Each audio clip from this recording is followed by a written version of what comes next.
In the tapestry of life, where every thread holds a story, America in black and white emerges as a haven for the voices echoing through the heart of our communities.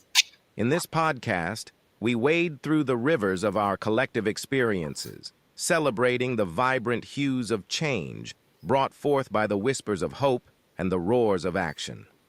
It's more than just a conversation.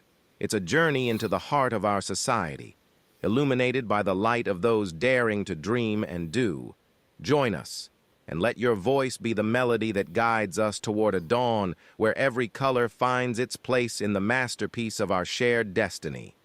Together, let's paint a future brimming with the positives that dwell in our minds and the actions that shape.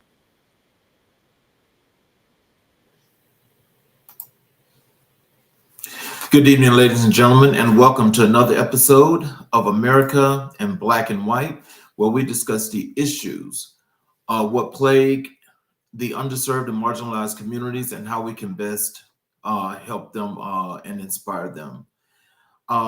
Before we get going, our guest tonight is going to be Cowann Owens, and I just want to express that the opinions that Mr. Owens expressed tonight are opinions of his own and do not reflect that of the Veterans Administration.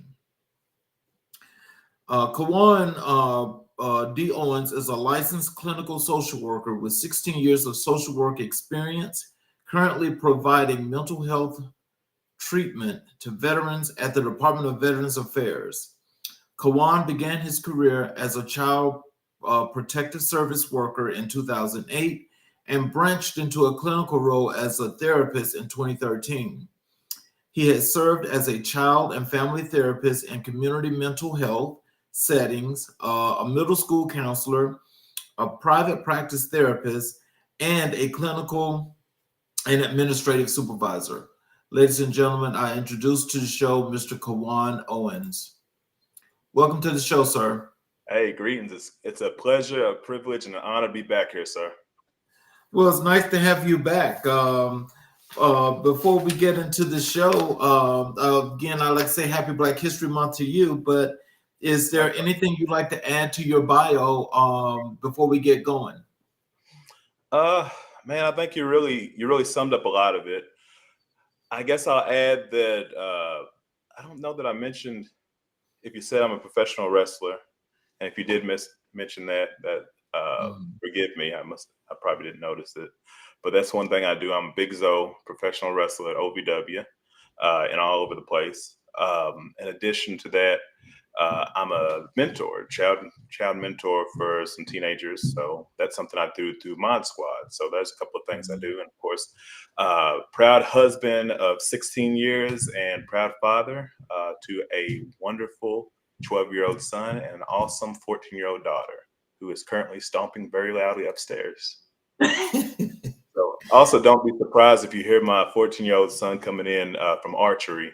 I had to choose between being in a safe, quiet, solitude location or having really good Wi-Fi. So I had to choose the Wi-Fi because I didn't want to have any technical issues today. So, well, I definitely appreciate that. And as we get started, I'd like to just go first into your career as a mental therapist. Can you tell us what inspired you to go into the mental health profession?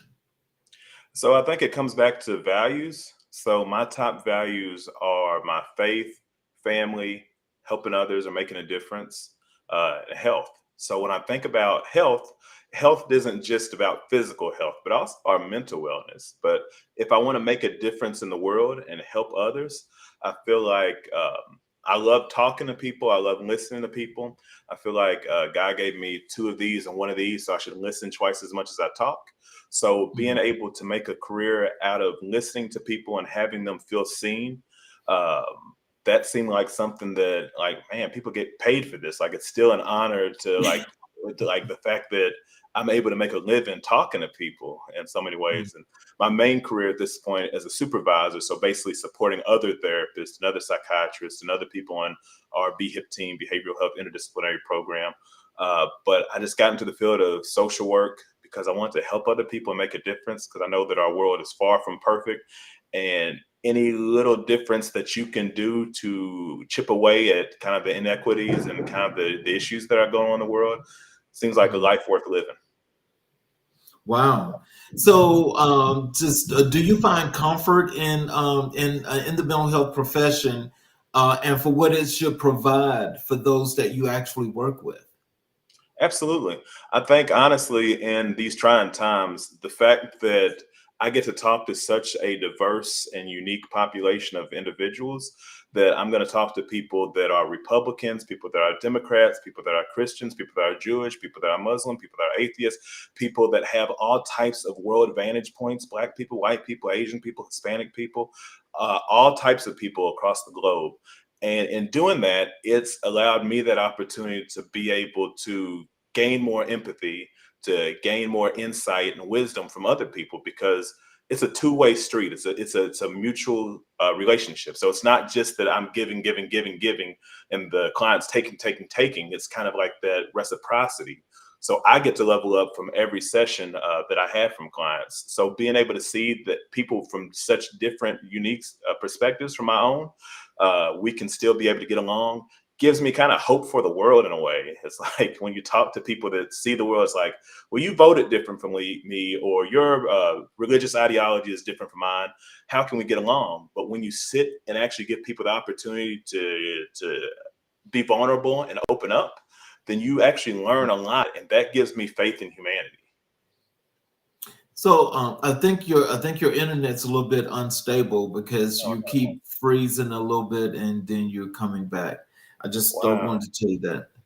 And I'm right Um, next to the router. I hate to hear. I also hear the lightning and thunder going on outside, okay, so that I could don't know be if it. that's a factor. So I That can't could get any be. closer to the router than this. I'm touching it. Yeah, that could be. So, can you tell us, as being into your profession at this point, up to this point, what have you found to be some of the things that have been plaguing the Black community when it comes to mental illness? Well, I guess thinking specifically about the Black community is same for most communities, but I think it's about tribalism. That is what I believe to be the greatest struggle within the world, the ideological tribalism that we have, where people believe that um, it's like gang warfare, where it's like you either think this way or you think this way, and I have to either be on this side or I have to be on this side. And the Hmm. divisiveness within the community, where people like the haves and the have-nots, Hmm. the bourgeoisie, those that like I think as much as I appreciate and respect W.B. Du Bois, the concept of the talented tenth, it had its place and its purpose.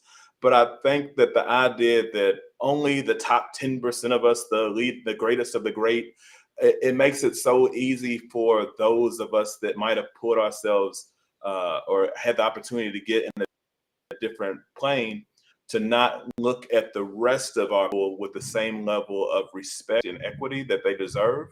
Um, and I think that other people feel like it's just challenging, like where they have to sometimes point the fingers and blame other people for their circumstances, and in some cases rightfully so. But I think just the challenges of us fighting, like you ever hear that analogy? If you take a jar and put black ants in it and red ants in it, and if you shake it up, then all of a sudden they'll fight. They're fine until you shake them. Then once you shake them, then they're fighting. I think that there's constant shaking of that jar going on. And I think that's within the Black community and just within the world at large, where people are trying to find what are the differences. Okay, you're wearing Jordans and maybe I like these shoes or whatever it could be, to where we're not necessarily like people are so quick to like get gentrified in their neighborhoods or get a little bit of piece of money, move out of the neighborhoods. And I'm not saying that's necessarily a bad thing, but where it's kind of like people don't look at their own people as their people, and try to look at, well, I'm one of the good ones, and that disconnect that we have from our culture. And I think that's Wow. problematic, that Mhm. bourgeoisie type of, or I should say bougie type of Mhm. attitude that people sometimes have. That's problematic to me. So I mean, like, so in that situation, let me ask the question this way. Sure. Do you think that primarily the economic status, which is definitely a problem for the community as a whole, but for some people is worse than others? Are you saying that you think that those that really are at what's considered to be a lower tier of the culture are the ones that suffer more and could have more of a mental illness problem than those at the top? You know, I didn't say that, but I think it's a fair point. So for sure, there's what we call ACEs, adverse childhood experiences, Hmm. and I think that there's certainly a high correlation between one's socioeconomic upbringing, their situation, their circumstance, their propensity to experience and see certain things, Hmm. whether it's traumas or by virtue of the neighborhoods and the people, the things that people have to do in certain neighborhoods to make ends meet or what they feel they need to. So Hmm. sure, I do think that there's something to be said for that. I'll also venture to say that probably the biggest issue in our world in general is class warfare. Like it's like we think that it's just about race and culture and the black versus the white, but if Hmm. you really pay attention, it's really become about class and classism and how people are looking at themselves and looking at others, and that Hmm. less than type of looking down your nose at people. And I think that's Hmm. really problematic, as opposed to looking at other people as being just as human as anybody else, regardless of how many O's you got in your bank account. Hmm. Can you share a memorable success story from your career in mental therapy? Sure. Um, there's a story that uh, I try to share this one without getting overly emotional. This is actually before I was a therapist per se, as far as I mean, I can give a lot of those stories. I guess let's start off with that one. That's a little bit of a softball. I remember one of the first kiddos that I graduated from therapy. He was in the fifth grade. So I don't know, 10, 11-year-old kid. Um, a lot of symptoms of ADHD, high activity level, difficulty getting along with his peers. Some of it was the inattention, some of it's just not really paying attention to things and just kind of being silly. And it was difficult for him to forge strong, meaningful relationships. So, as a child and family therapist, like a big part of what I do is like play therapy, and just being able to have that strong, positive relationship with them and being a positive mentor for them in that way, playing, tossing the ball back and forth while we're playing therapy. We call it feelings ball. Um, I'll never forget that after, I say probably about a year or so working together, we have what's called, where I used to work, a graduation tree, where it's this big vinyl sticker that goes on the wall. And then we have these little leaves that we put on it. So when a kiddo graduates, they can write their name and whatever little saying they want to put. And I'll never forget that kid wrote, um, "Thanks, Cowann. Now it's time to go make friends." You know, and to me Oh, that wow. was really impactful, like knowing that he considered me as a friend in a way. Obviously we have those boundaries and those good relationships, as far as like I can't technically be your friend, but we can definitely have a collegial type of relationship. So knowing that the work that we did together gave him the opportunity to feel comfortable and confident in his own skin to go out and make friends, that meant a Mhm. lot to me, because he was somebody that came in with loneliness and a lot of the challenges associated with that. Other story I want to tell you real briefly, and I'll be succinct. There was actually, when I started that job as a therapist, there was a client that I used to work with during my CPS days who was Mhm. dealing with a history of addiction. I was her CPS worker, and I was involved in, unfortunately, terminating parental rights with two of her children. She was a young mother, and this woman tracked me down and called me. And it's kind of weird when somebody calls you at your new place of work. That's like, oh, why are they calling me? And she's just like, I just want to tell you thank you, because you were one of the few people that actually believed in me, and you gave me all the opportunities in the world, and you empowered me. And although, I didn't get my kids back, I still have a good relationship with their adopted mother. And now I have another daughter. I've now found Christ. I have a good job. I've been clean and sober.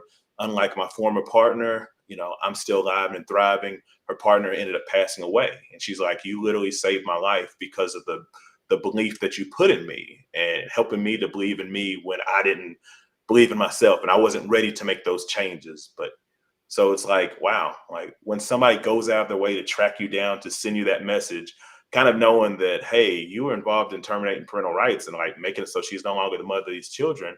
But she was able to put that aside and express humility and gratitude for that. And that just makes a world of difference, because when you're told you're a baby snatcher and all the other things that you get told as a CPS worker, it's like, man, that was like really kind of gives you what you need to keep going. So. Mm. Now that's very compelling. With the end of the story, even though you said that she said she didn't get her kids back, I mean, is there a chance that she could possibly get them back now, or is that like permanent adoption? That's permanent adoption. Yeah, that Oh, case was, it's kind of like after a case is open for so many months, we have the first year, and don't get me to quoting things in a field that I haven't worked in for well over a decade, but there's permanency. Like we have the goal of reunification for at least the first year that a child is out of the home.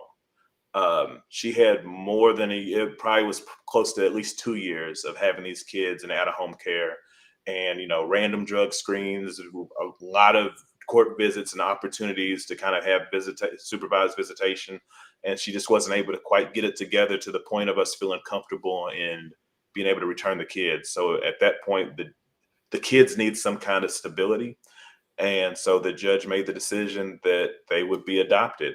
I mean, fast forward, I mean, these kids are probably adults by now, which is kind of me showing my age a little bit. I mean, she couldn't get them back because they're probably grown. But mhm. even if they could, like after, you had a couple years to get them back, at some point you got to give them some permanency and move on. But luckily she was able to have a good relationship with the adopted parent, to where it worked. And she had another child, a daughter, and they were able to kind of have a decent relationship, from what I've heard, at least. Oh, wow. So, how do you approach building trust and rapport with your clients? Hmm. I think it starts with me being vulnerable and being open, because I think that people aren't going to want to give more than they're willing to get on the front end. I mean, some people will, and every therapist is a little bit different. So this is just me. I feel a little bit more comfortable in my own skin, and also I'm a larger male, right? So I don't necessarily have the same maybe the same vulnerabilities or same fears that maybe a smaller female might have. And I know I'm speaking in kind of absolutes, and I don't mean to. Mhm. But if I tell somebody my personal information, like I'm not going to say, "Well, here's my address, here's my direct phone number," that kind of stuff. But I feel like I can be a little bit more open, a little bit more honest with who I am and comfortable in my skin. Some people have those very, very, very firm boundaries where they're not going to tell you if they're married. They're not going to tell you if they have kids. They're not going to tell you where where their hometown is. They're just not going to give you anything. So for me personally, how it works, and no fault or shade or anybody that doesn't take it this way, but I give people a taste of who I am. I say, look, I'm Cowann Owens, and pretty much the intro that you gave, without like tooting my horn or saying, this is my CV, this is my resume, this is all the great things. It's not about that, but it's like, just so you understand who I am and where I come from, I'm gonna give you a little bit of insight, a little bit of background. So by being able to open up and share with people and give your honest feedback about stuff, people don't always necessarily need your unfiltered opinions. Like it's not about me telling you what to do and that kind of stuff. But I Mhm. think people just want you to be honest and real with them. So if you're able to be honest and real with people, then they're going to be honest and real back with you, because that's how you kind of establish that trust. Mhm. So, what are some common challenges you face when working with clients? Hmm. Well, I guess one challenge for some people, I mean, I've seen it too, is of course people that don't necessarily know what it is they're trying to do. It's like, hey, I know Mhm. I probably need help, but I don't really know what that looks like. And they don't really want to, I don't want to say they don't want to do the work, but they might be in the pre-contemplation stage of change, where this like change is hard. And they can come in and process and tell you all of their problems, but that doesn't mean that they're ready to do the work to actually change. So sometimes it's really difficult to work with clients when they want to come in and they want to talk, but they're not ready to work. And that's kind of Mhm. like that faith without works is dead type of thing. Like you can talk all day long, but if you're not willing to start to change some of your behavior, after a while, my job is to hold the mirror up to you and say, hey, you're a wonderfully awesome person, and you're also responsible for some of the circumstances. You not might not be responsible for how you got in that circumstance, but you're the only person that can help you to get out of that circumstance. So holding that mirror up and saying, what are you going to do going forward? Yes, I'm sorry that you have that history of trauma. I'm sorry that you were abused. I'm sorry that you're impoverished. I'm sorry that you have this, that you fell victim to addiction. I'm sorry that these things happened to you. And what are you going to do now?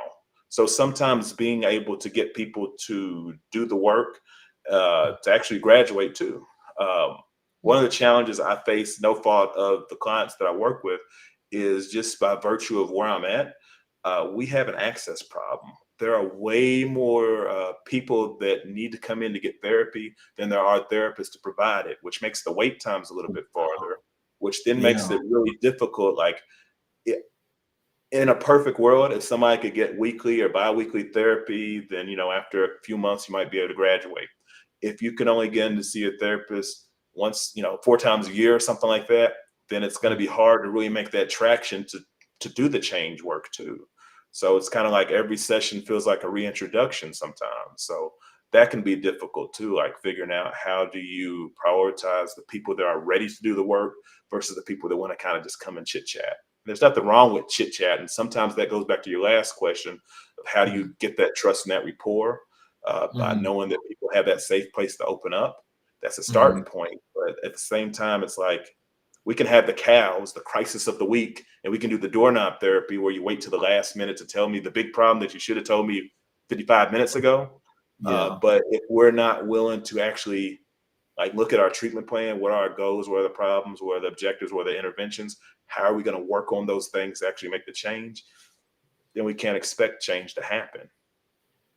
Mm. Now, just a follow-up question to that, because that's really, really interesting, and I love the way it seems like the way you handle situations like that. But what if you've got a client that's actually stuck? Mm. How do you handle that? So I guess it really depends on what their definition of stuck is, because Mhm. I hate to be flippant with it, but like stuck is different for everybody. So it might Mhm. be a lot of times people are like, I lack the motivation. And when you're Mhm. waiting on motivation, motivation is garbage. It's not real. It's fake. Like Mhm. motivation, you're never going to feel motivated to do the things that you need to do to change. And I'm kind of paraphrasing Mel Robbins here, so I'll cite my source. She talks about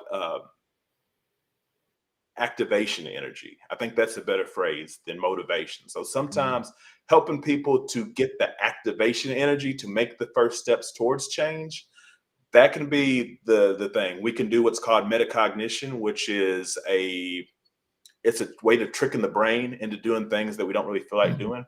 So Mel Robbins, again, she talks about the 5-second rule. So counting 5, 4, 3, 2, 1, and then getting up and starting to take action towards something. So if it's like, I want to go to the gym. The hardest part about going to the gym or working out or exercising is not actually lifting the weights or getting down and doing the push-ups. It's like going to the gym. Like that's the hardest part, not actually the work. Getting on the treadmill is easy, but getting to the gym is the hard part. So saying, all right, 5, 4, 3, 2, 1. All right, I'm going to the Mhm. gym. Just starting the process is sometimes the hardest step for people. So when they're stuck, being able to encourage that. The other piece is if somebody's truly stuck, then it's like, what is their end goal? Sometimes being able to say, if I had a magic wand and I could wave it over you and things would be ideal, not perfect, but Mhm. ideal, then what's your goal? Helping them to visualize and vision and start to paint that Mhm. picture of what their ideal, not perfect, just ideal life would look like, can sometimes give them that momentum to at least, even if that's not going to motivate themselves, it at least gives me that language to then communicate with them. I'm going to speak their language and hold them accountable for the things that it is that they said they want to do. Mhm. So not a perfect answer, but I think that's the way that we Mhm. start. And also holding people accountable, being like when you have that trust and that rapport, Mhm. that relationship goes a very long way. So when people are like, "Hey, Kawann's gonna keep it real with me," then I don't hold back. And sometimes calling them on their crap, it's like when people come in with insurance or by virtue of federal government and somebody else paying the bill, then it can be simple for them to not take it so seriously and just like, "Oh, I want to keep coming back. This is great." But then when I say, "Hey, if you were to pay me $150 an hour, would you still be motivated to come in and chit chat with me?" And sometimes like that seems kind of icky when you put it in those terms, but it starts to like put your money where your mouth is type of thing. And it's not about the money, but it's like how much skin in the game do you have? How much investment do you have in this Mhm. process?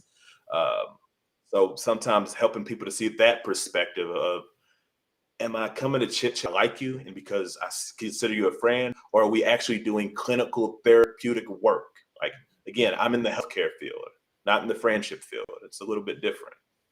Mm. So, how do you stay current with the latest developments in mental health care? Oh, of course, TikTok. No, I'm just kidding. Okay, no, I do think that there is a place for. I say that in all jokingness, but I do think that I've recently started myself on TikTok as far as trying to spread a message. Cowann Owens, LCSW. On TikTok, just finding opportunities to give little 15-second to 60-minute clips to kind of inspire and motivate other people. So I'm hoping that like using social media in a positive way to be able to give it to other people, like and teaching some people some of the anecdotes and some of the lessons that I'm saying here. And maybe somebody's not going to have an hour and a half or whatever to watch this whole podcast. I hope that they do, but maybe they Mhm. can find 60 seconds, 15 seconds to watch a little clip and be able to give that. So that's one way that I'm able to provide that source for free of charge, is to give as a way of giving back. I think that I'm also able to find some sources through YouTube, through the journals. The biggest source for me is again being a member of a behavioral health interdisciplinary program. That means that although I'm the supervisor, I'm the boss, right? I don't ever consider myself to be the smartest person in the room, because when I feel that that's the case, then I'm in the wrong room. So Mhm. surrounding yourself with other people with other experiences, other expertises.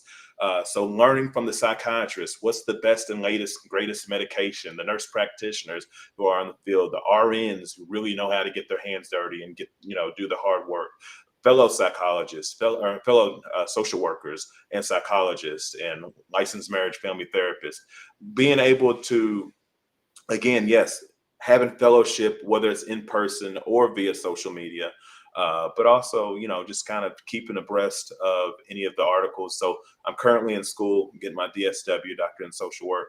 So I come across a lot of articles by virtue of working toward my capstone dissertation type of project. So I stay abreast in that kind of way. But a lot of it is just, I like to stay on podcasts, not much different from this one, to learn from people. Um, and YouTube or the YouTube University. You can get a lot of really good stuff off that. It's not just entertainment. Of course, you have to kind of cite your source and kind of figure out who is it that I'm learning from. You can't just listen to any Yahoo. But if it's like a legitimate source, you can get a lot from that. Just driving to and from work and listening to YouTube or a TED Talk and that kind of stuff can be beneficial. Mhm. Can you describe a particularly challenging case you've worked and how you handled it? Hmm. Well, I guess a particularly challenging case, one that comes to mind is just somebody that, um, and I guess really this isn't even one specific one. I can think of a couple of times, not very many times, but people that become highly emotionally dysregulated, people that express on the verge of homicidal ideation, but maybe no specific plan or threat, like I'm going to go kill X, Y, and Z. Because in those cases, I have a duty to warn. I gotta be like, hey Bob, your neighbor wants to come kill you. I got that's where my limit for confidentiality stop, kind of thing. I gotta Right, call the cops. So I right. don't, not that kind of a situation, but when somebody is so full of so much venom and they're just like really, really angry and they're seeing red and they're having difficulty like bringing it down to like hear where you're coming from. then Mhm. sometimes those, like, it feels like no matter how many years in the field you have, how many years of practice you have, you're kind of starting to second guess yourself, like, am I qualified to do this? Am I able to help this person? Like, they are in a whole nother level right now. So then that makes you feel a little bit powerless, a little bit helpless, and that can be really challenging. But then, of course, remembering that there's no such thing as a good emotion or a bad emotion. Emotions Mhm. are just information. So when you start to break it down, like, okay, so what is the goal in this particular emotion that they're expressing? Because there's a means to an end. So if they're Mhm. expressing this much rage, this much anger, then a lot of times people think that, oh my gosh, they're so angry, but that's like the tip of the iceberg, and really the iceberg's so vast underneath it. It's probably that they're feeling helpless. It's probably that Mhm. they're feeling vulnerable. It's probably that they feel like they're not getting their needs met. They don't feel like they're being listened to. They have some shame. There's some other underlying stuff other than just that anger that they're expressing. So Mhm. sometimes being able to be mindful of that, to be able to empathize with, oh, okay, this person's a wounded animal right now. Like they're in defense mode. This don't have nothing to do with me. I'm not going to take this personal. They're not yelling at Cowann because of anything specific to Cowann or my personhood or my values. This is about them and their challenges and their emotions of helplessness. So when I can kind of get myself emotionally regulated, take a deep breath, sometimes go back, process it with my team, other colleagues in the field, and kind of say, "Hey, this is what I'm dealing with. What are some suggestions and some insight you guys might offer?" Then kind of coming back and saying, "All right, so we had a really challenging session last time," assuming they're Mhm. willing to come back. If they're not willing to come back, it might be like, "Hey, do we want to look at making a referral to get you with somebody that might be a better fit?" I think we talked about better flavors of ice cream last time. So I might not Mhm. be your Rocky Road if that's your favorite flavor. I might be mint chocolate chip. And the most important aspect of therapy is your relationship with your therapist. So I need to make Mhm. sure that goodness of fit is there. So what can I do to get you into a place where you're going to be most productive? Because everybody deserves the opportunity to have a life worth living. So giving them those opportunities to just kind of say, okay, this is what I need, and how am I going to get my needs met? So. Would in said situation with people that are like, irrational, over the top, a lot, what part does chemical imbalance play in that? A big part. I mean, so sometimes I feel like when it comes to mental health, there's two sides of the coin.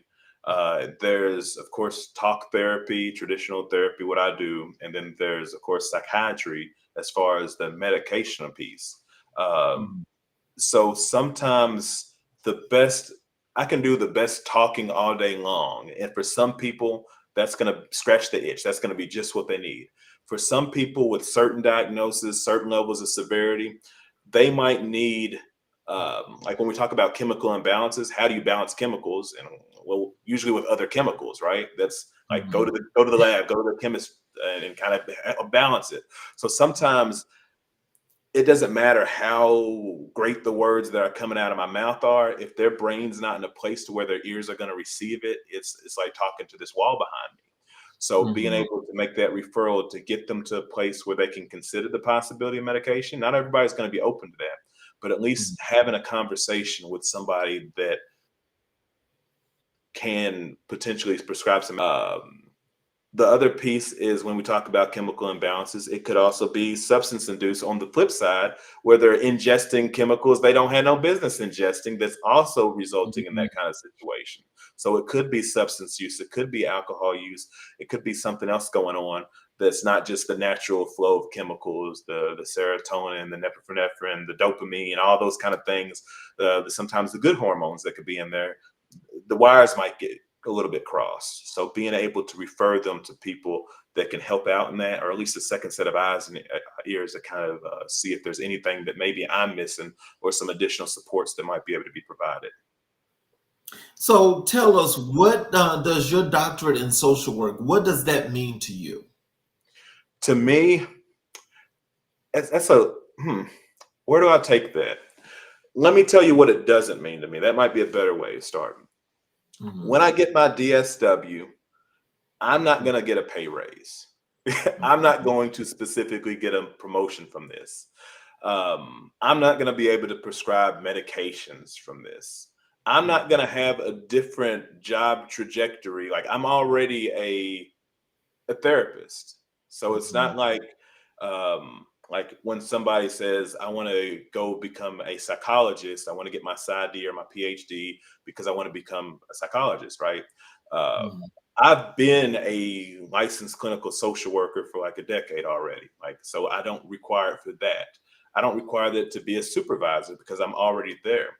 What I Mhm. believe my DSW is going to provide me is what's going to provide my clients is the opportunity to give me what I hope to be a seat at the table, an opportunity to amplify the voice of who I consider to be, in some regards, the voiceless. So people that maybe I can advocate for, maybe some opportunities that I would not have been able to happen, or like people might not have respected, oh, LCSW, you're just another social worker. Because a lot of times LCSWs, we're like the worker bees, right? We're the ones that are doing a lot of the heavy lifting in these agencies, mental health places. But then you have the doctors, the psychologists, the psychiatrists, the whatever professions that are sometimes running the facilities.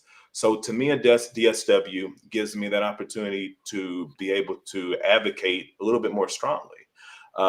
It's going to amplify my voice, I believe. So all the clients that have put all of their trust in me and all their faith in me, it's going to give me the opportunity to sit at those tables and say, look, here's some inequity. Here's some opportunities for growth. Here's some places that we can make a difference. So it's the process, the last 3 years, the process of going to school has illuminated. It's been more of an unteaching, an unlearning, of figuring out how much I actually don't know and how much there is to continue to gain, and that intrinsic motivation to continue to learn beyond just the letters behind your name and in front of your name. So when you have a name like Cowann and people like to call you Cowann, or mispronounce your name, then it's like, well, Dr. Owens is so much easier to say. So in just, I say, oh, it'd be cool to be Dr. Owens. But it's not about that, right? Like, it's not about the power, like all the differential. If anything, it's about being able to, how can I make a difference to the world? Because actually, the decision to get my doctorate was while I was listening to a book on tape. It was Tarana Burke and Brene Brown. You Are Your Best Thing. It's an anthology of a bunch of Black voices, individuals that have all these stories, and it's a wonderful, wonderful book.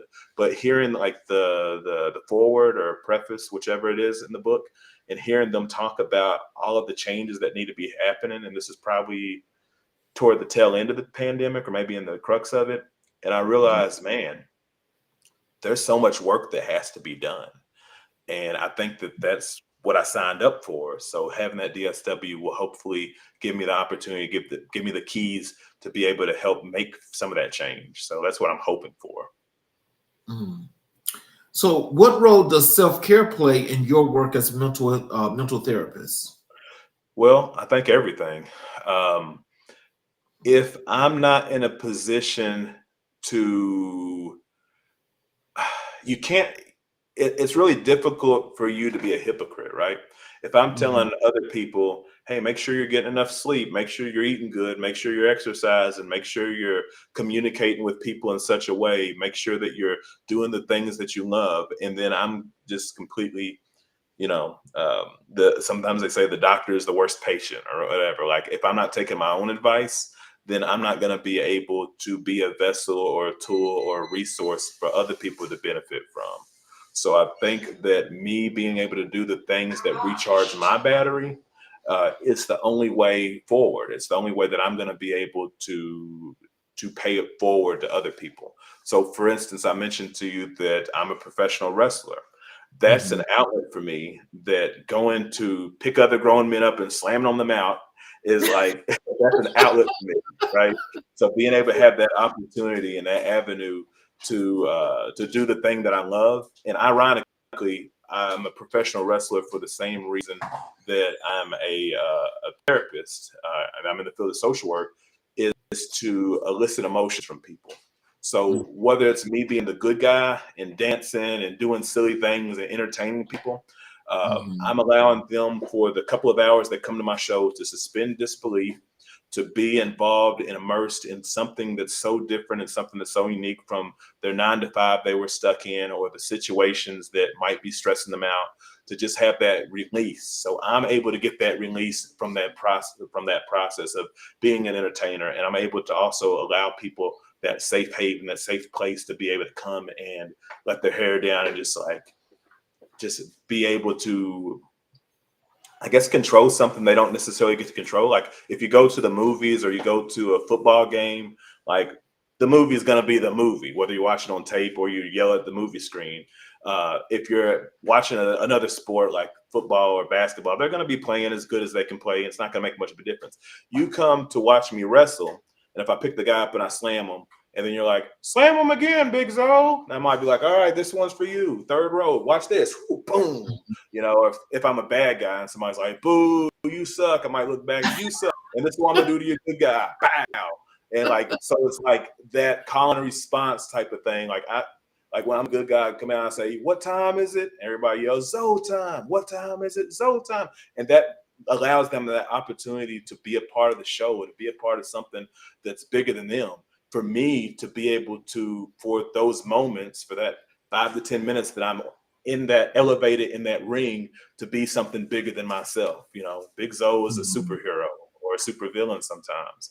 Cowann, you know, Mhm. I'm a nice guy and I help people and I make a positive difference in the world, but it's just kind of something different. So I think that if you're not doing things that you love, that inspire you, that motivate you, that give you a purpose, then it's difficult for you to encourage or model for other people that that's what they should be doing. So live a life worth living. Mm. So as you're doing this interview now and you're looking into the camera, Yeah. what is it that our people, that our audience, especially those that are in your area, what are they going to get from Cowann when they come to you for therapy? Uh, so when you come to Cowann for therapy, you're going to get the most genuine version of myself that I can give you, right? I don't believe in pulling punches. So if you're somebody who, I don't know, I don't want to finish that sentence in the wrong way because I think it could come off as callous or cavalier. So some people, I meet people where they are, I guess is probably a better Mhm. way of putting it. Mhm. Sometimes people are going to want somebody that's going to just give it to them straight, no filter, and I'm able to Mhm. give that to people. If somebody needs somebody that's going to be a little bit more compassionate or a little bit more patient, I can give that to them. So some of it is by virtue of having, 4 decades of being a brown person and learning the art of code switching. I'm Mhm. able to learn how to appropriately meet people's needs, meet people where they are. So it's not that I'm ever fake, but I'm always trying to be mindful of how can I be the realest version of myself, but also provide this person with the customized care that they're going to benefit most. How am I going to give you the opportunity to be as vulnerable and honest as you can be to get the most from your treatment and your care? So that's what I Mhm. give people. Typically, 99 times out of 100, if I meet somebody for therapy, we're going to explore your values within the first 3 sessions. You're going to leave with a list of what are my top 2 to 5 or 7 or whatever values, so that you have that North Star, you have that Polaris, you know what's going to be the thing that's going to guide your life. That allows me to have the language to communicate with people in, because if I know your values, I know what's most important to you, then I know how to motivate you. So motivational interviewing is my go-to as far as interventions go. So helping people to have that mirror held up to them to see what are your strengths, what makes you uniquely wonderful and beautiful, what makes you different from other people, and how can I continue to help you to reach those goals. We're going to come up with comprehensive treatment goals as far as, what is the greatest change that you want to make during your time together in therapy. I'm going to be very clear and kind and concise in doing that process, so that there's no question about what are we working on. And if we start straying too far from that, then I'll kind of remind you like, hey, we said that our top treatment goal was this. Do we need to update our treatment plan, or are we working on the wrong thing? Because I need to kind of hold you accountable in that kind of way, in a firm, clear, loving kind of way. Um, Mhm. so I think that's a big part of it, just being able to help people to understand their values, help people to feel comfortable and being vulnerable. So get comfortable with the uncomfortable. So. So, how do you help clients develop coping strategies for their mental health issues? So a lot of it, again, it goes back to kind of the values. So if I know that your top values are family, having enough money, and faith, then okay. So let's talk about who do you consider to be in your family? What does family mean? Why is that so important to you? Uh, and then so maybe if family is a top value, then maybe a coping strategy might be okay. So I know how important family is to you. So maybe for you, having a picture of your family nearby might be something that keeps you motivated in tough times. Maybe being able to have those opportunities to talk to certain family members on a regular basis, or write letters, or journal, or have those things. Like by knowing your values, it kind of helps me to kind of tailor them to your needs. So if your Mhm. relationship with your partner is the most important part for you, then okay, how can I help to support that? Maybe we need to invite your partner to come into a session too, so that we can involve them in the process. If having Mhm. enough money is a top value for you, then how can we help you in reaching that goal? Is the issue that a coping strategy is budgeting? Do we need to look at limiting our spending? Do we need to look at finding side hustles so that you can find ways to leverage your talents and the things that you enjoy to make additional sources of income? So a lot of it is, if faith is your values, then how are you living into your faith?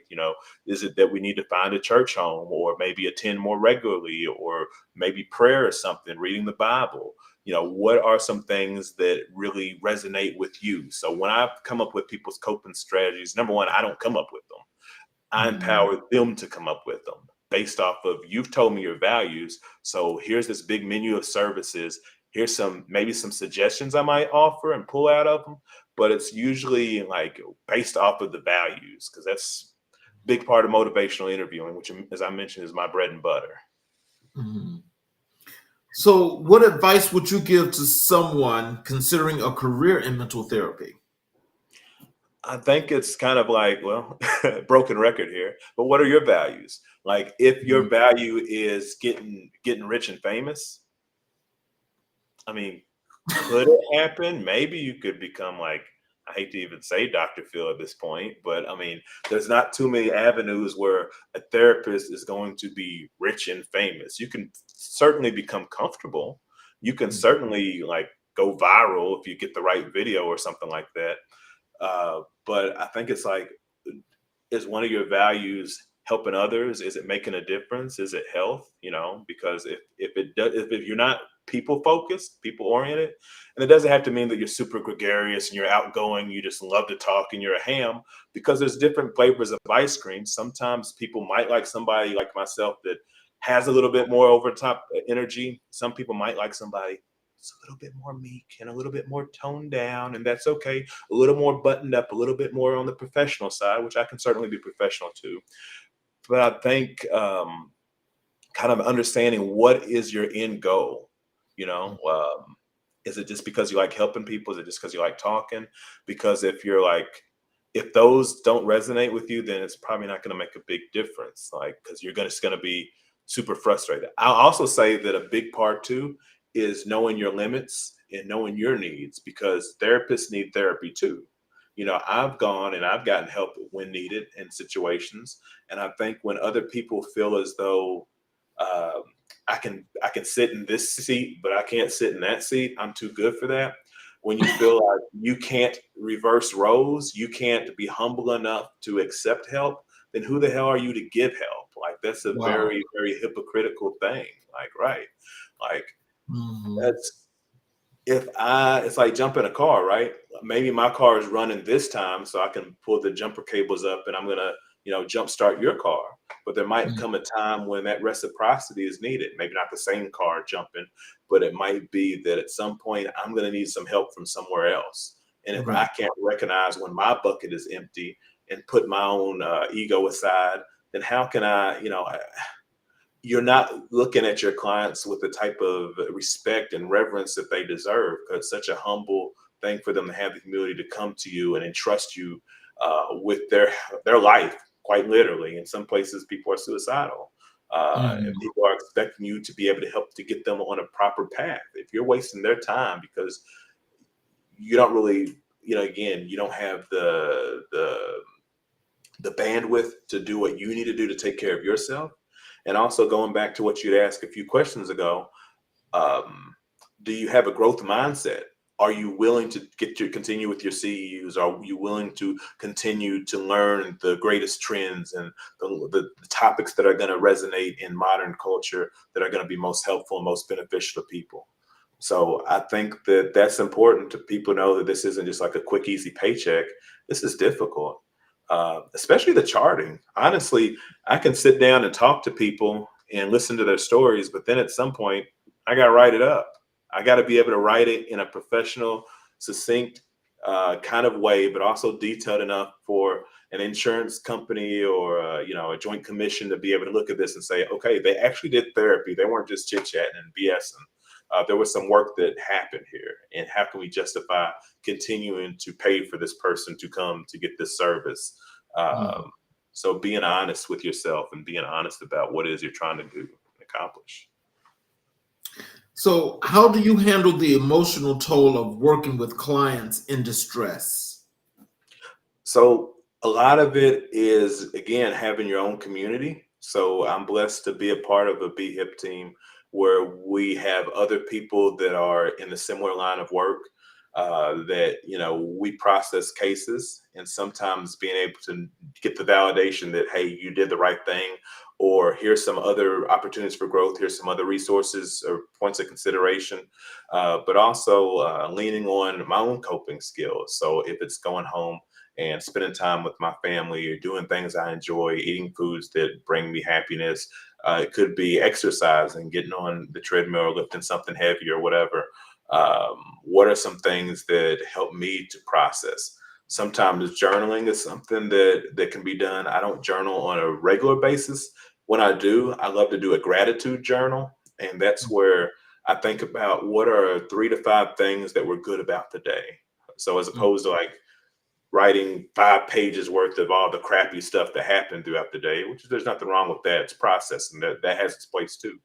Just Mhm. taking a few seconds to just say, okay, so today I had a delicious turkey sandwich. They had a great conversation with my wife. Today I was able to spend time playing video games with my kids. I was on a great podcast and I had some really good therapy sessions, just spitballing some things. All those things didn't happen today. But Mhm. if those were some things that maybe I would put in a gratitude journal, like it doesn't have to be earth shattering. I solved world hunger and I cured cancer and I've made all the difference in the world.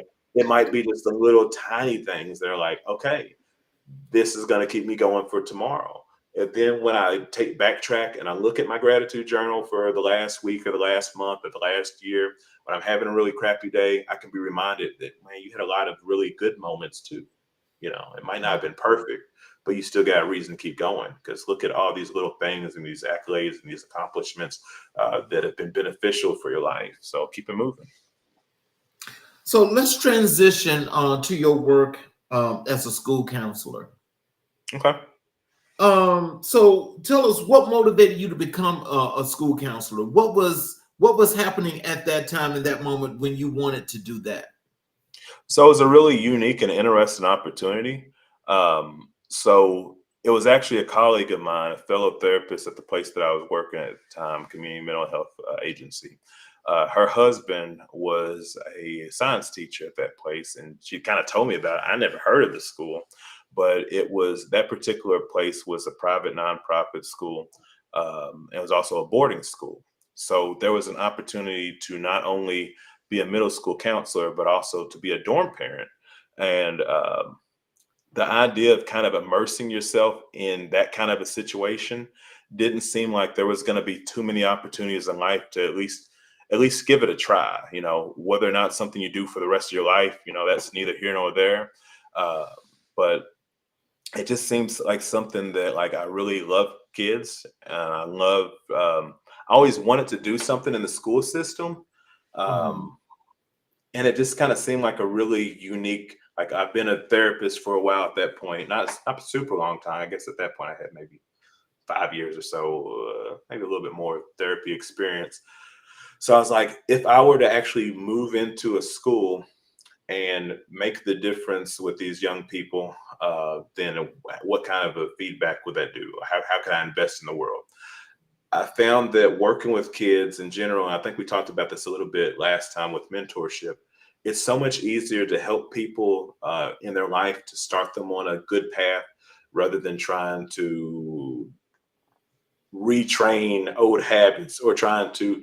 I don't believe in broken people, but if Mhm. you think about an adult that's gone through a lot of crap, there's a whole lot of trauma and a whole lot of unpacking and a whole lot more work to do on the back end to fix a situation, a lifetime of trauma and a lifetime of pain and suffering, versus trying to be that role model and that inspiration for a young man or a young person on the front end. So it seemed like a really cool opportunity to just immerse yourself in your work and to do something different at that time.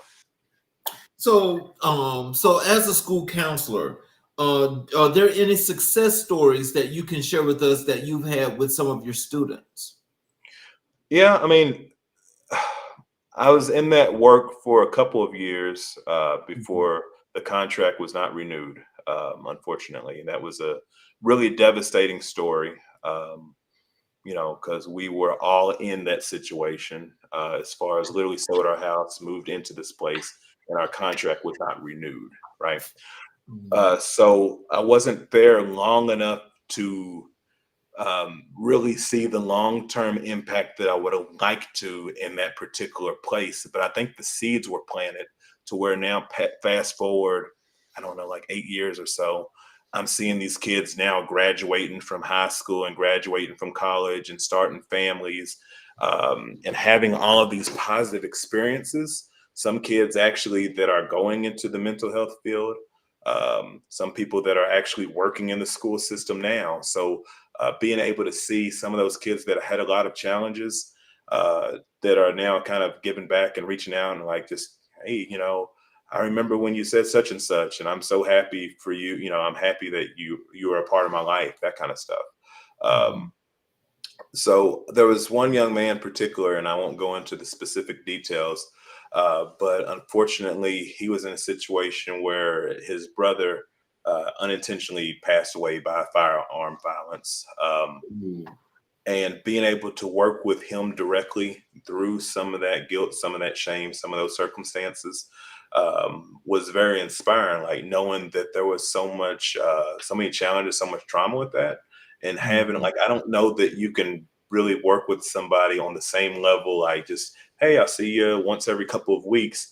Versus quite literally, if you're having some issues, knock on my door in the middle of the night because I'm having a nightmare kind of situation. Mhm. So that was a very unique situation where boundaries weren't nearly as tight as they are in my other roles because they're quite literally your neighbors, you're their dorm parents. So you're working with their parents to help to raise these kids 5 days, 6 days a week, really, to support them. So there were several situations like that where you're, finding people and helping to support them even past their your time in that employment. Just continue to reach out to them. So. Wow. Um, how do you address the unique needs of students from diverse backgrounds? So I guess it goes back to just kind of figuring out how do they see themselves. So Mhm. although cultural diversity is super important, I'm never going to become, and cultural competency might be a better phrase. I'm never going to be culturally competent in all avenues of cultures, right? And culture is Mhm. such a vast word, right? And diversity is such a big topic that right now, Mhm. quite frankly, our government doesn't want to talk too much about diversity, equity, or inclusion. That's neither here nor there, though. But I think being able to let people be the facilitators of their story, for me to yes, I might be the professional, but you're the expert of your life. So I'm going to sit under your learning tree and allow you the opportunity to teach me about your experiences, about your home